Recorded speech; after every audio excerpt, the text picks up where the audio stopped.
Bonjour tout le monde, j'espère que vous allez bien.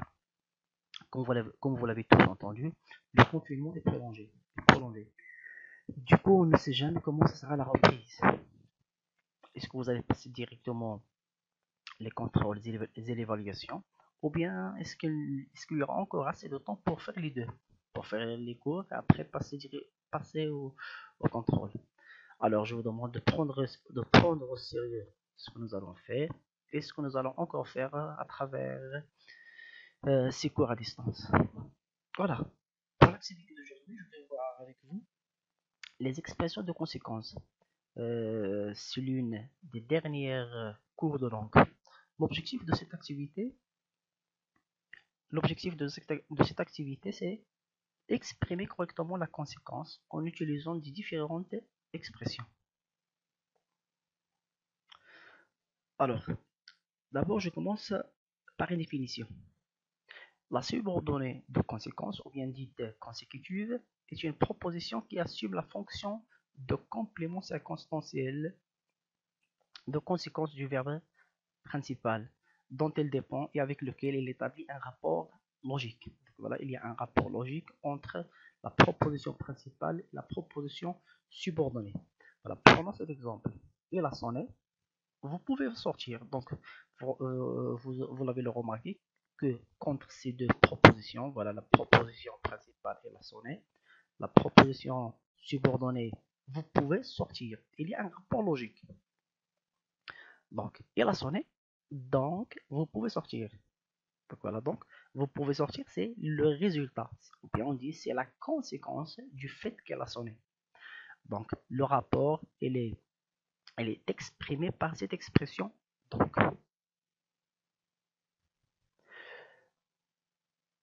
toujours placée après la principale. Donc, la proposition subordonnée de conséquence, elle est toujours placée après la conséquence, après la principale. Voilà, vous pouvez sortir. Donc, vous pouvez sortir. La subordonnée consécutive exprime le résultat. Donc, voilà, on dit c'est l'effet, le résultat, le produit par l'action de la principale qui en est la cause.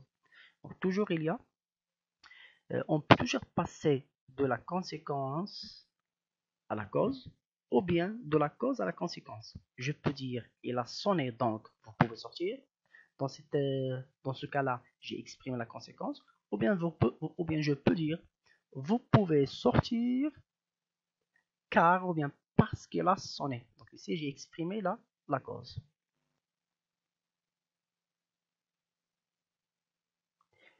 Prenons cet exemple. Donc voilà, il est malade, il n'est pas venu à l'école. Ce sont deux propositions, ce sont deux phrases indépendantes. Alors, on va essayer d'exprimer à la fois la conséquence et la cause à travers ces deux propositions. Voilà, comme notre cabinet, on peut passer de la cause à la conséquence ou bien l'inverse. Voilà ce que je viens de lui dire. Voilà, pour exprimer la cause. Elle n'est pas venue à l'école car elle est malade. À travers la même phrase, ou bien à travers les mêmes propositions indépendantes, je peux exprimer également la conséquence. Elle est malade, donc elle n'est pas venue à l'école. Donc voilà, vous le remarquez, on peut passer de la conséquence à la cause, ou bien le contraire, je peux passer de la conséquence à la cause. Voilà, pour exprimer la conséquence, c'est-à-dire le résultat, l'effet, on utilise on utilise les prépositions donc, alors. Il est malade, donc il n'est pas venu à l'école. Ou bien on peut dire, il est malade, alors il n'est pas venu à l'école. Ou bien je peux dire, il est tombé, par conséquent, il s'est cassé la jambe. Une autre phrase, il est tombé, il s'est cassé la jambe. Donc voilà, j'ai relié les deux propositions en utilisant la locution par conséquent. Ou bien je peux utiliser c'est pourquoi. Il est tombé, c'est pourquoi il s'est cassé la jambe. Il est tombé, c'est la proposition principale. Par conséquent, il s'est cassé la jambe, c'est la proposition subordonnée de conséquence.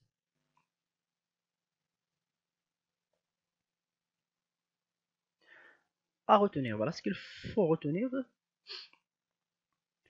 Par exemple, ce qu'il faut retenir, on peut exprimer la conséquence en utilisant les conjonctions alors, donc, ou bien on peut utiliser l'allocution par conséquent, c'est pourquoi. Donc, après ces expressions de conséquence, voilà, on utilise le mode indicatif. D'autres exemples, les tuvaches n'ont pas donné leur fils au couple stérile. Donc, le fils se révolte. Pourquoi le fils se révolte? Le fils se révolte car les tuvaches n'ont pas donné, voilà, car ses parents ne l'ont pas donné au couple stérile. Voilà, je passe de la conséquence à la cause. Prenons cet exemple que nous avons vu dans le texte, dans le dernier texte. Charlotte est fâchée. Elle décide de quitter la maison. Donc, elle décide de quitter la maison. C'est le résultat de sa fâcherie. C'est-à-dire, c'est le résultat, c'est l'effet de son contentement. Charlotte est fâchée. Par conséquent, elle décide de quitter la maison. Ou bien on peut dire tout simplement Charlotte est fâchée, donc elle décide de quitter la maison. Donc Charlotte est fâchée, c'est-à-dire elle est mécontente, c'est la proposition principale. Par conséquent, elle décide de quitter la maison, c'est la proposition subordonnée de conséquence. Voilà. Maintenant, je vais voir avec vous les outils subordonnants et les modes utilisés dans les subordonnées consécutives. Alors, on commence d'abord par le mode indicatif. Alors, on utilise le mode indicatif avec les conjonctions si, que, tellement que.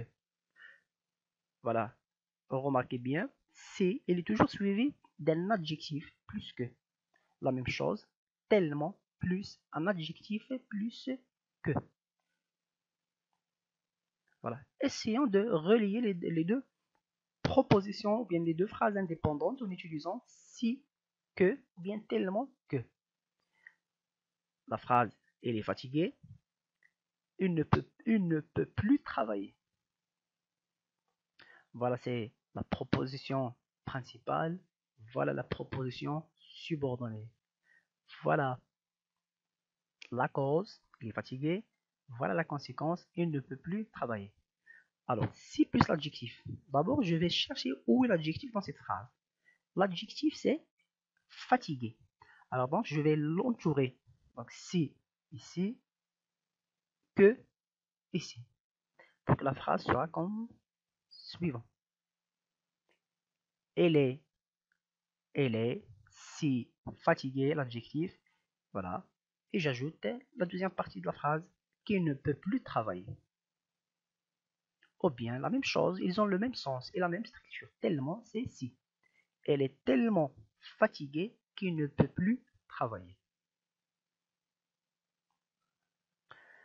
Alors, il y a d'autres conjonctions voilà, pour exprimer l'indicatif, pour exprimer la conséquence, ou bien on dit ce sont des subordonnants. On peut utiliser de telle sorte que plus un verbe indicatif. De telle manière que plus le verbe indicatif. Au point que plus un verbe indicatif. Si bien que l'indicatif. Voilà, vous remarquez ici, si plus adjectif, mais ici c'est bien que. C'est toute une expression attachée. Alors, on va reprendre la même phrase, mais cette fois-ci en utilisant ces conjonctions. Non, j'ai changé la phrase. L'exercice était difficile, aucun élève n'a pu le terminer. Voilà la proposition, on va exploiter cette phrase comme proposition principale et cette phrase comme proposition subordonnée aux conséquences. L'exercice était difficile, c'est la conséquence. Aucun élève n'a pu le terminer, c'est l'effet, c'est la conséquence, c'est le résultat. Alors, reliez cette phrase en utilisant l'une de ces expressions. L'exercice était difficile de telle manière que. Voilà, j'ai utilisé la deuxième expression. De telle manière, je les mets ici. J'ai effacé le point et j'ai introduit l'expression de conséquence. De telle manière qu'aucun élève n'a pu le terminer. Ou bien, je peux utiliser si bien que.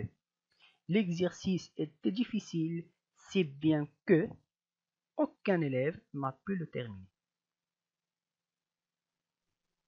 Donc, si je veux utiliser cette expression si que, c'est plus adjectif plus que, je vais chercher l'adjectif dans cette phrase, toujours dans la principale ou l'adjectif. L'adjectif c'est difficile. Je vais l'entourer par si plus que.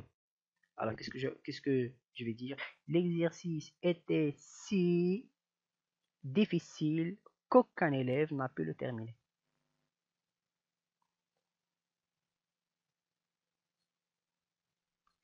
Ou bien on peut utiliser d'autres expressions, on peut utiliser d'un tel plus non plus que. Ou bien d'une telle plus non plus que. D'un tel plus un nom masculin plus que. D'une telle plus nom féminin plus que. Voilà. Prenons ces deux phrases. Marie est gentille. Tout le monde l'aime. Elle est courageuse et n'a peur de rien. Alors, prenons la première phrase. Marie est gentille, tout le monde l'aime.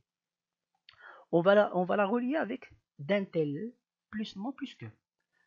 Alors d'abord, toujours, on prend la principale. Marie est gentille. Dans cette phrase-là, est-ce qu'il y a un nom? Donc le nom, c'est le sujet, c'est Marie, mais pour utiliser la conséquence, on se focalise sur la deuxième partie. C'est pas sur le sujet, mais plutôt sur ce qui vient après. Le complément ou bien le sujet, ou bien plutôt l'adjectif. Vous avez ici gentil. Marie est gentille. Donc, à partir de l'adjectif, vous allez dériver le nom. Quel est le nom du gentil? C'est gentillesse. Alors, on a utilisé tel plus nom féminin, puisque la gentillesse, c'est un nom féminin, donc nous allons utiliser tel, d'une telle. Alors, on va dire Marie est d'une telle gentillesse que tout le monde l'aime. On prend la deuxième phrase. Elle est courageuse et n'a peur de rien. L'adjectif c'est courageux. Le nom qu'on peut dériver du courageux c'est courage. Le courage. Donc c'est un nom masculin. Alors on va utiliser d'un tel avec un seul L. Elle est d'un tel courage qu'elle n'a peur de rien. Alors maintenant, on passe au deuxième mode, c'est le mode subjonctif. On utilise le mode subjonctif avec les conjonctions de façon que, de manière que, trop, des points pour que, assez, des points pour que, voilà, plus un verbe subjonctif. Voilà, j'ai souligné ici, lorsqu'il y a deux sujets différents. Prenons cet exemple. Tu m'as menti, je ne peux pas te croire. Donc, la première remarque que vous allez faire, c'est que vous allez ici deux sujets différents. Tu, je. Tu m'as menti. Je ne peux pas te croire. Alors donc voilà c'est la cause et voilà c'est la conséquence. L'effet, la cause, l'effet. Alors on va essayer de relier plutôt, on va essayer de relier ces deux propositions indépendantes en utilisant l'une de ces expressions de conséquence ou bien de ces subordonnants de conséquence. Alors, on peut dire, voilà, toujours, je prends la principale telle qu'il est, tu m'as menti, je prends, par exemple, de façon que je ne puisse, c'est le verbe, pouvoir au subjonctif présent, que je ne puisse te croire. Ou bien, je peux dire, tu m'as menti de manière que je ne puisse te croire. Ou bien je peux utiliser trop pour que. Tu m'as trop menti pour que je puisse te croire. Remarquez ici que j'ai barré, j'ai supprimé ne. C'est un cas, c'est une exception avec trop pour que, assez pour que, lorsque la phrase elle est à la forme négative, et voilà, j'efface ne pas. Tu m'as trop menti pour que je puisse te croire. Tu m'as assez menti pour que je puisse te croire. Alors, on prend la deuxième phrase. Il est vieux. On lui demande, on ne lui demande pas, on ne lui demande pas, on ne lui demande pas de faire ce trajet à pied. La cause, il est vieux. La conséquence, on ne lui demande pas de faire ce trajet à pied. Alors, on va essayer de relier ces deux propositions en utilisant trop pour que. Voilà, donc trop, assez, ils sont toujours, la plupart du temps, ils sont suivis d'un adjectif ou bien d'un adverbe. Elle est trop vieux pour qu'on lui demande de faire ce trajet à pied. Demande, c'est le verbe demander au subjonctif présent. Elle est assez vieux pour qu'on lui demande de faire ce trajet à pied. Alors, passons maintenant au mode indicatif. On utilise le mode indicatif avec les expressions ou bien les subordonnants de façon à, en sort de, au point de, trop pour, assez pour. Donc, vous allez remarquer ici qu'à la fin de ces expressions, il y a des prépositions à, de, pour. Après les prépositions, toujours le verbe se met à l'infinitif. Et pour la deuxième raison, c'est que dans les deux propositions, c'est-à-dire la proposition principale et la proposition subordonnée, il y a le même sujet, c'est-à-dire le même sujet qui fait les deux actions. Voilà, prenons cet exemple. L'élève est motivé, il travaille jour et nuit sur le projet. Qui est motivé? C'est l'élève. Qui fait le travail jour et nuit? C'est l'élève. Donc c'est le même sujet. Alors on va essayer de relier les deux propositions en utilisant l'une de ces expressions. Par exemple, on commence par au point 2. Je prends l'expression au point 2, bien de façon 1. Elle est motivée. Voilà la proposition principale. J'introduis l'expression au point 2. Au point 2 plus travail. L'infinitif du travail, c'est travailler. C'est un verbe du premier groupe. Travailler jour et nuit sur le projet. Elle est motivée au point de travailler jour et nuit sur le projet. Ou bien je peux utiliser de façon à. Elle est motivée de façon à travailler jour et nuit sur le projet. Or, je reviens au deuxième exemple. Cet homme est bavard. Il ne sait pas garder un secret. Cet homme est bavard, c'est-à-dire il parle trop. Il ne sait pas garder un secret. Alors ici, l'adjectif, vous avez l'adjectif qualificatif bavard. Donc, comme je l'ai dit tout à l'heure, la plupart du temps, trop, pour, voilà, il introduit des adjectifs qualificatifs ou bien des adverbes. Trop plus adjectif, assez plus adjectif, plus la préposition pour, plus pour. Donc, je commence toujours par la proposition principale. Cet homme est trop plus l'adjectif est trop bavard pour. Pour, c'est le verbe savoir. Pour ne pas savoir garder un secret. Donc, je ne vais pas dire pour ne savoir pas. Si c'est faux, on ne dit pas pour ne savoir pas, mais plutôt on dit pour ne pas. Je commence par les adverbes de négation, ne pas, plus le verbe infinitif. Pour ne pas savoir garder un secret. Ou bien je peux dire cet homme est assez bavard pour ne pas savoir garder un secret. Et voilà, donc notre présentation touche à sa fin. Je vous remercie infiniment pour votre attention. Voilà, merci et à la prochaine vidéo.